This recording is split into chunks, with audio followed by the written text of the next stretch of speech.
story of God's kingdom comes from Matthew chapter 13 from verse 1 to 23.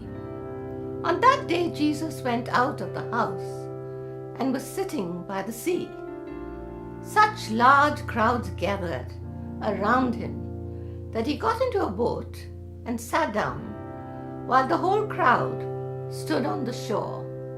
Then he told them many things in parables, saying, "Consider the sower who went out to sow. As he was sowing, some seed fell on the path, and the birds came and ate them up. Others fell on rocky ground, where there wasn't much soil, and they sprang up quickly, since the soil wasn't deep. But when the sun came up, they were scorched, and since they had no root, they withered. Others fell among thorns. The thorns came up and choked them. Still others fell on good ground and produced a crop, some 100, some 60, some 30 times was sown.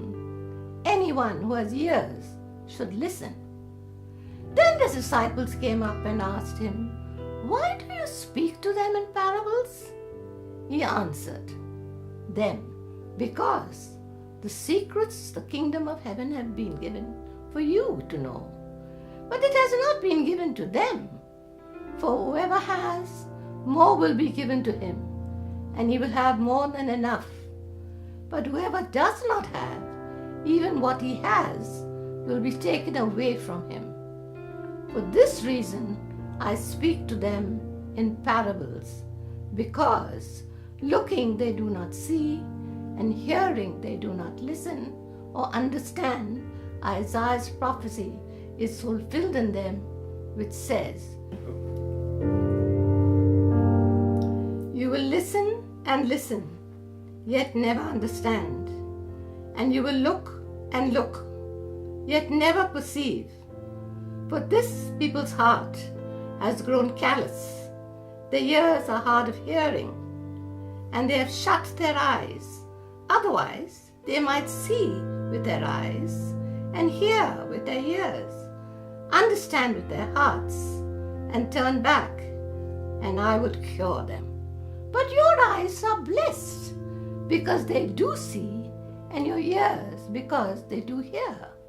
For I assure you, many prophets and righteous people long to see the things you see, yet didn't see them, to hear the things you hear, yet didn't hear them.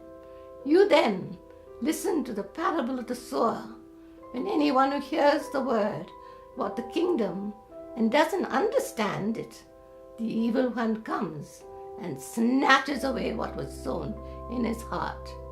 This is the one sown along the path, and the one sown on rocky ground. This is the one who hears the word and immediately receives it with joy.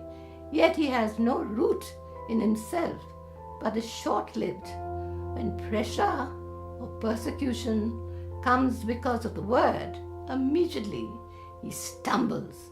Now the one sown among the thorns, this one who hears the word, but worries of this age and the seduction of wealth, choke the word, and it becomes unfruitful.